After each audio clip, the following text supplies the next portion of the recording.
Pourquoi a-t-elle perdu toute attraction? Au moment même où tu lui as montré ton vrai visage, tu n'as pas trompé, tu n'as pas menti, tu n'as rien fait de mal. Tu lui as simplement dit la vérité. Tu lui as parlé de la pression que tu subis, de l'anxiété qui t'empêche de dormir à 3 heures du matin, de la peur de ne pas être à la hauteur, de prendre du retard, de l'idée que la version de toi dont elle est tombée amoureuse était peut-être meilleure que celle assise en face d'elle en ce moment. Et elle t'a écouté. Elle t'a tenu la main. Elle t'a dit que tout irait bien. Puis elle a cessé de prendre des initiatives. Elle a cessé de te chercher dans le lit. Elle a cessé de te regarder comme avant, avec ce feu dans les yeux qui rendait chaque journée difficile digne d'être vécue. Quelque chose est mort dans cette conversation. Et tu as passé chaque jour depuis à essayer de comprendre ce que c'était. Il y a 5 siècles, Nicolas Machiavel a trouvé la réponse. Pas dans un livre de rencontres, ni dans un séminaire de développement personnel, mais dans un traité politique si dangereux qu'il fut interdit par le pape et étudié en secret par tous les dirigeants ambitieux d'Europe. Dans ce traité se trouve un avertissement sur la vulnérabilité, le timing et le coût catastrophique de montrer sa faiblesse au moment précis où la force est la seule chose qui puisse te sauver. Cet avertissement s'applique à ta relation avec une précision qui va te donner le tournis. La plupart des hommes ne l'entendront jamais. Ceux qui l'entendront ne verront plus jamais les femmes, ni eux-mêmes, de la même manière. Tu vas l'entendre dès maintenant. Le piège de la vulnérabilité moderne. Au cours des 2 dernières décennies, une idée dangereuse est devenue parole d'évangile. L'idée que l'ouverture émotionnelle est toujours bonne, que la vulnérabilité est toujours attirante, que plus tu partages, plus tu te rapproches. Les thérapeutes le prêchent, les podcasteurs le répètent. Les réseaux sociaux en ont fait un commandement. Les vrais hommes partagent leurs sentiments. La vulnérabilité est une force. Si elle ne peut pas gérer tes émotions, elle ne te mérite pas. Ce sont de beaux sentiments, vraiment. Et ils sont corrects à environ 60%. Ce qui les rend plus dangereux qu'une chose totalement fausse, car tu ne vois pas où s'arrête la vérité et où commence le piège. Machiavel avait un terme pour ce genre de vérité partielle.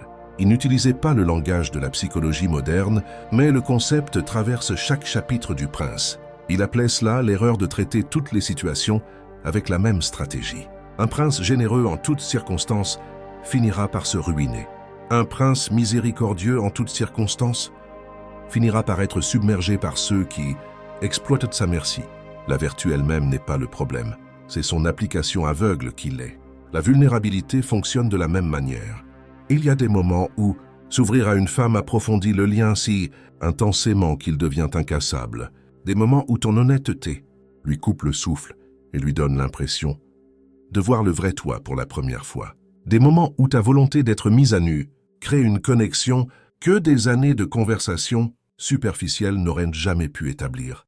Et puis, il y a ce moment précis où s'ouvrir produit l'exact opposé, où cela n'approfondit pas le lien, mais le fait exploser, où cela ne la rapproche pas, mais déclenche quelque chose d'ancestral et de non négociable, en elle qui redéfinit entièrement la façon dont elle te catégorise.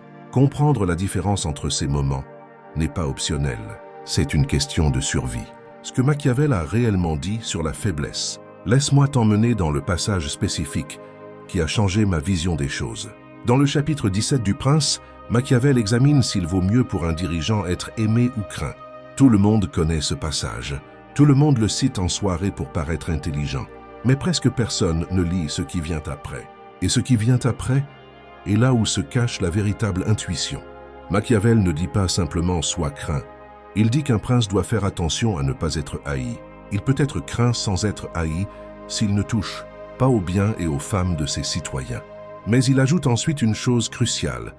Quand un prince est avec ses armées et commande une multitude de soldats, il est absolument nécessaire qu'il ne se soucie pas d'être jugé cruel.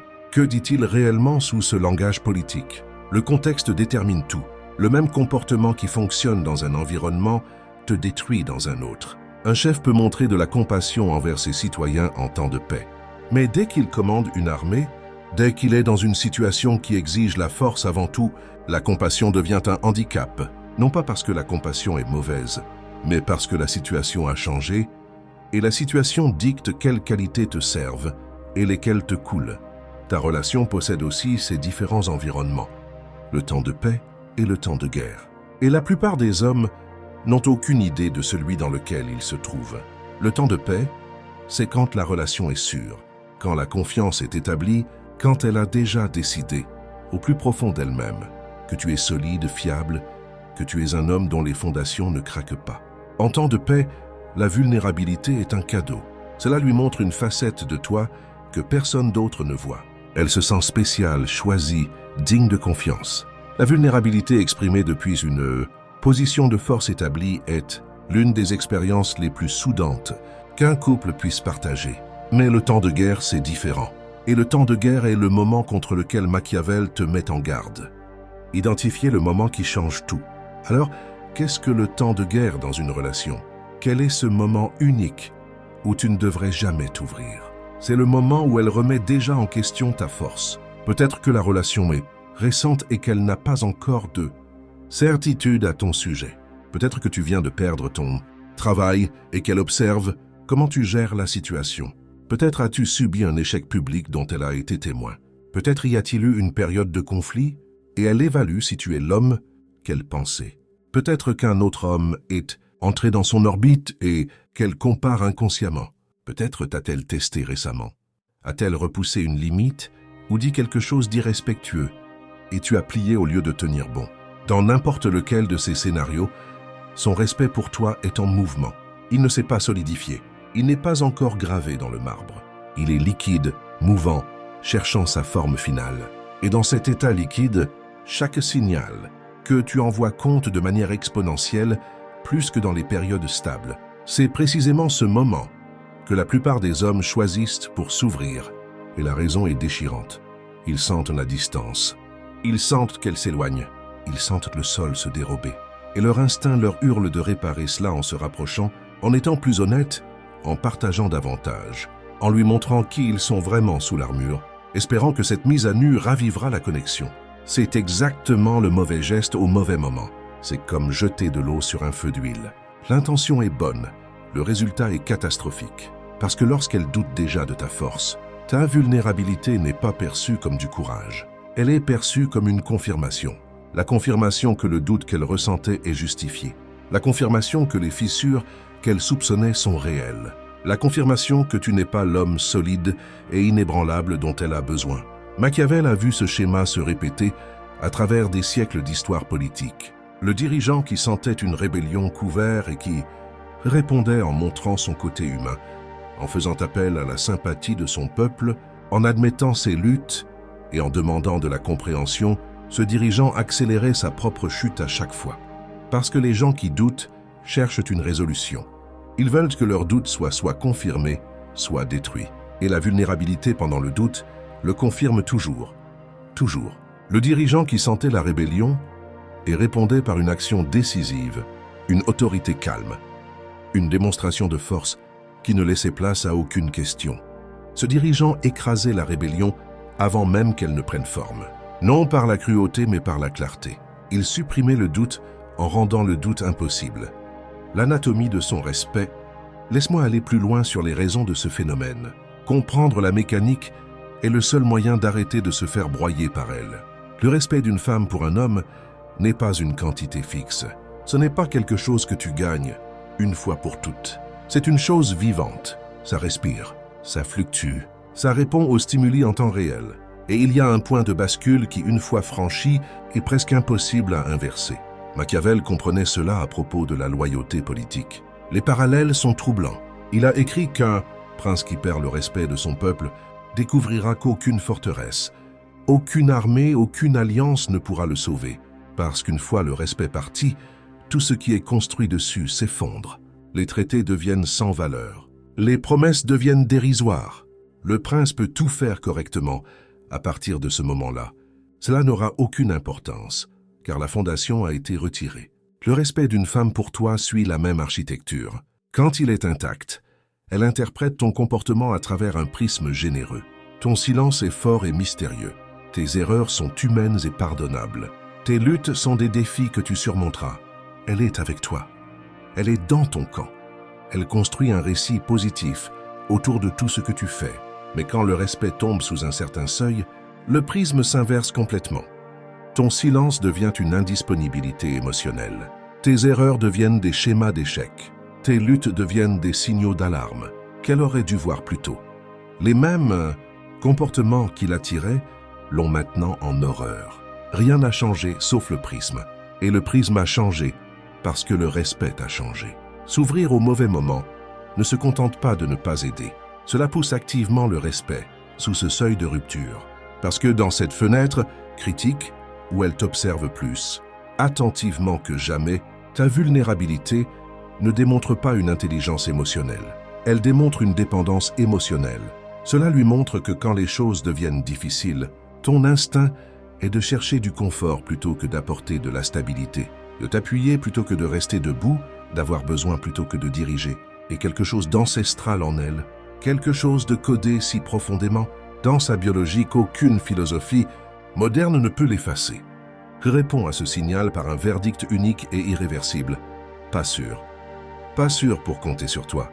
Pas sûr pour te suivre. Pas sûr pour s'investir. Pas sûr pour construire une vie. Ce verdict n'est pas cruel.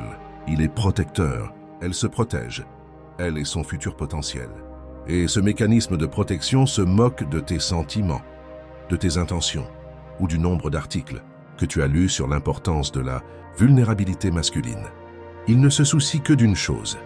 Cet homme peut-il tenir la ligne? Quand tenir la ligne est la seule chose qui compte, si la réponse est oui, elle restera malgré tout. La pauvreté, l'échec, la maladie, la perte, elle restera parce que son instinct le plus profond lui dit que même si le monde s'effondre, cet homme sera toujours debout. Si la réponse est non, elle partira. Peut-être pas aujourd'hui, peut-être pas ce mois-ci, mais le départ a déjà commencé dans son cœur. Et tout ce qui suit ce verdict n'est plus que de la logistique. Que faire au lieu de s'ouvrir? Alors, tu es dans cet instant. Tu sens le sol bouger. Tu sens son doute. Chaque fibre de ton être veut l'asseoir et t'expliquer. Lui dire ce que tu traverses. Demander de la patience, de la compréhension, de la grâce. Ne le fais pas. Pas encore. Pas maintenant. Pas à cet instant. Voici ce que Machiavel te dirait de faire à la place, adapté de ses conseils au prince face à une crise interne. Premièrement, fais silence. Pas froid, pas distant. Silencieux. Il y a une différence massive entre un homme qui se retire dans le silence parce qu'il punit quelqu'un et un homme qui se tait parce qu'il traite l'information. Le premier dégage de l'hostilité. Le second dégage de la profondeur. Quand tu ressens l'urgence de déverser tes émotions, canalise cette énergie vers l'intérieur. Reste avec ce que tu ressens. Examine-le, comprends-le, mais ne l'exporte pas. Pas encore. Deuxièmement, prends une action décisive sur quelque chose. N'importe quoi. Pas un geste dramatique ou grandiose pour la reconquérir, mais quelque chose de réel, qui démontre un mouvement vers l'avant. Si tu as perdu ton job, ne passe pas 3 jours sur le canapé à parler de ce que tu ressens. Passe 3 jours à envoyer des candidatures, à passer des appels, à construire des plans. Non pas parce que tu ne mérites pas de faire ton deuil. Tu le mérites, mais parce que l'action, durant la crise, communique tout ce qu'elle a besoin d'entendre, sans que tu dises un seul mot.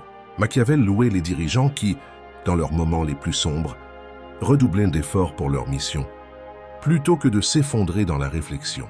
Il soulignait spécifiquement que les hommes, quand leur cité brûlait, ne pleuraient pas sur la place publique, mais organisaient la brigade des sceaux. Leur chagrin venait plus tard, en privé, quand le feu était éteint et les murs reconstruits. Troisièmement, laisse-la venir à toi. C'est la partie la plus difficile. Quand tu sens de la distance, ton instinct hurle, comble le vide. Résiste, parce que la poursuivre à ce moment-là ne fait que confirmer son doute. Cela lui dit que tu as plus peur de la perdre que tu n'es déterminé à gérer la situation. Au lieu de cela, concentre-toi sur toi-même. Sois présent quand elle est présente. Sois chaleureux quand elle s'engage. Mais ne la chasse pas. Ne la poursuis pas. Ne l'inonde pas de réassurance qu'elle n'a pas demandé. Une chose remarquable se produit quand tu adoptes cette approche.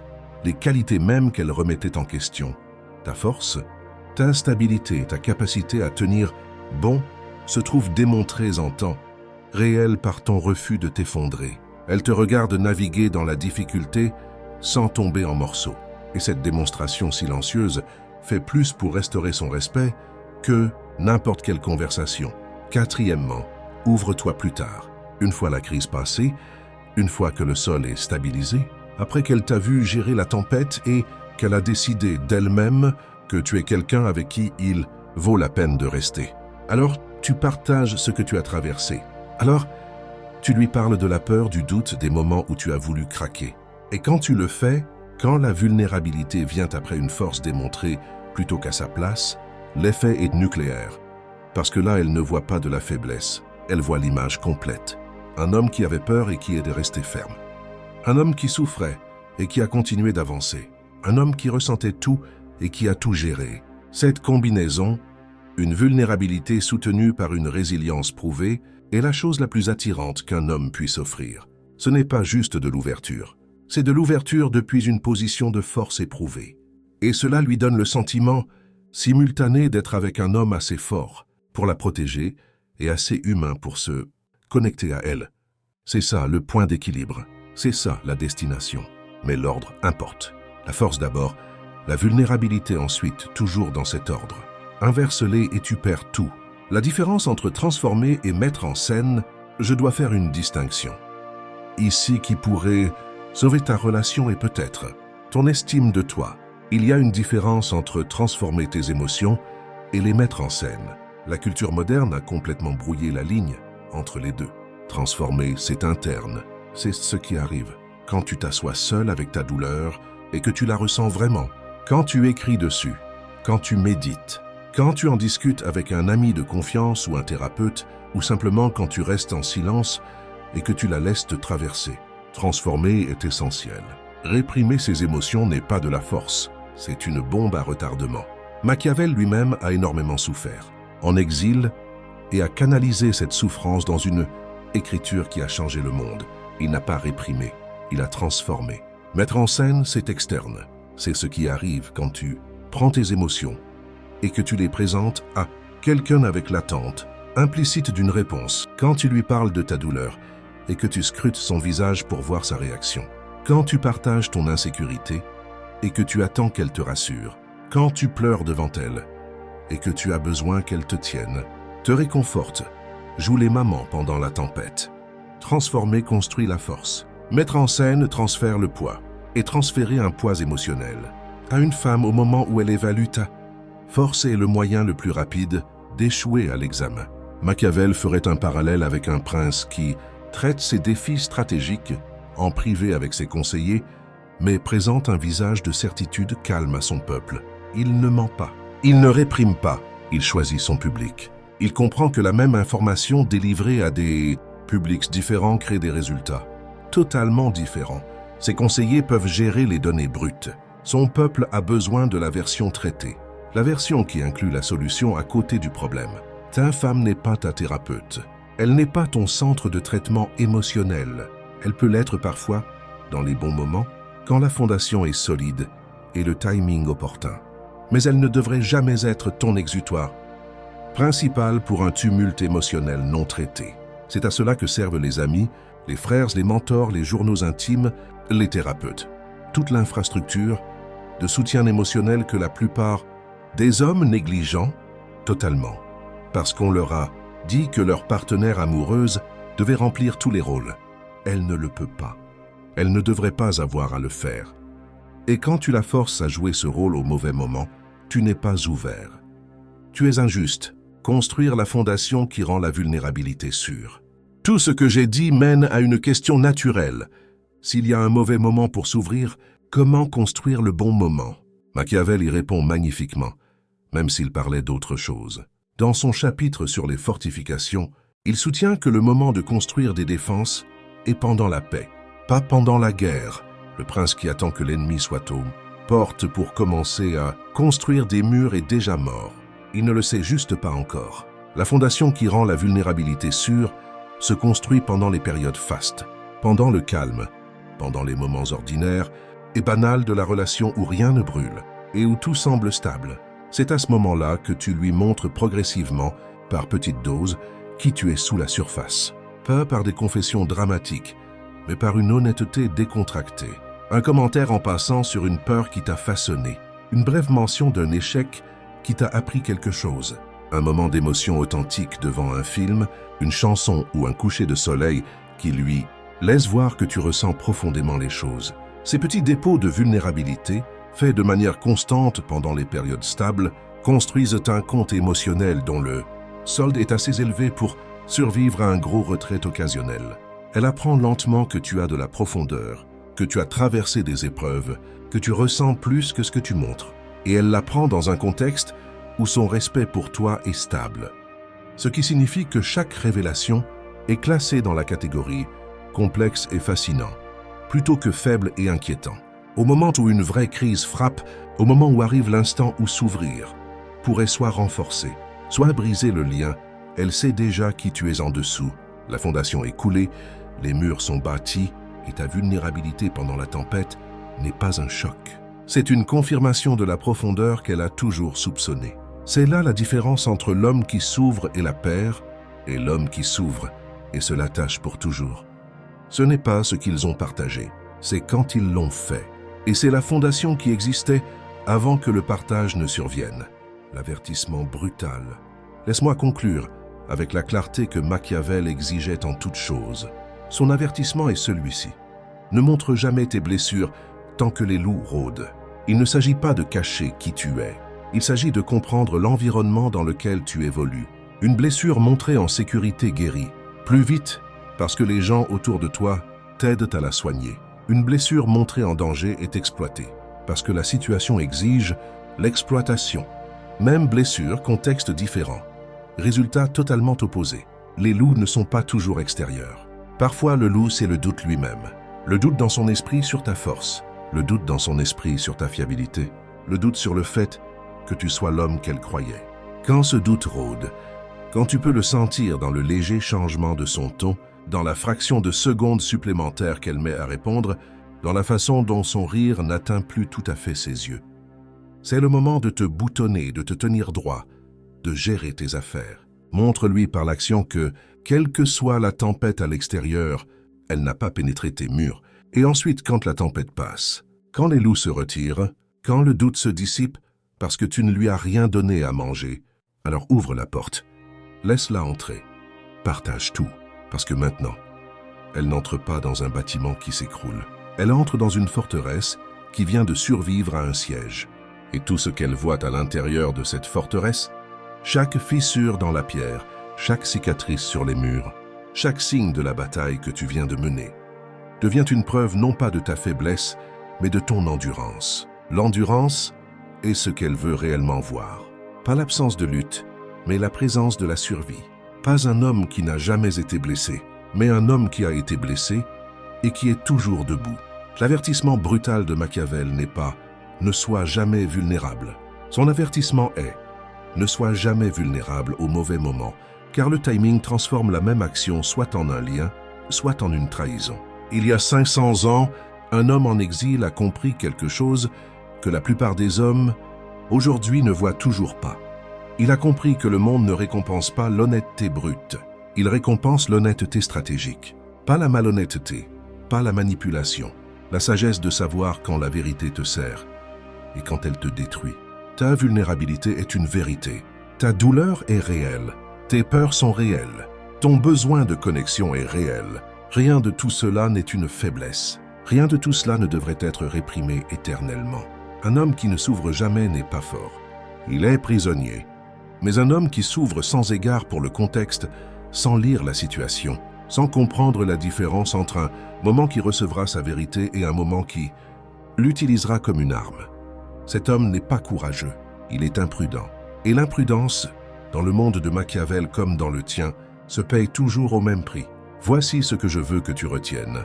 Construis la fondation pendant la paix. Démontre ta force pendant la guerre. Et n'ouvre les portes. Que lorsque le siège est terminé et que tu es toujours debout à l'intérieur, fais cela et elle ne fera pas que t'aimer. Elle te confiera sa sécurité, son avenir, son moi le plus profond. Parce que tu lui as montré par ta patience, ton timing et ton sang-froid inébranlable que tu es un homme qui sait quand être un mur et quand être une fenêtre. Et un homme qui connaît la différence entre ces deux choses, c'est un homme qu'elle ne quitte jamais. Si cela t'a fait repenser à quelque chose que tu faisais mal, abonne-toi. Si cela t'a touché de près, laisse un commentaire. Et si quelqu'un que tu connais est sur le point de commettre cette erreur ce soir, envoie-lui ceci. Considère cela comme un avertissement livré avec 500 ans de retard, mais arrivant pile à l'heure. À la prochaine.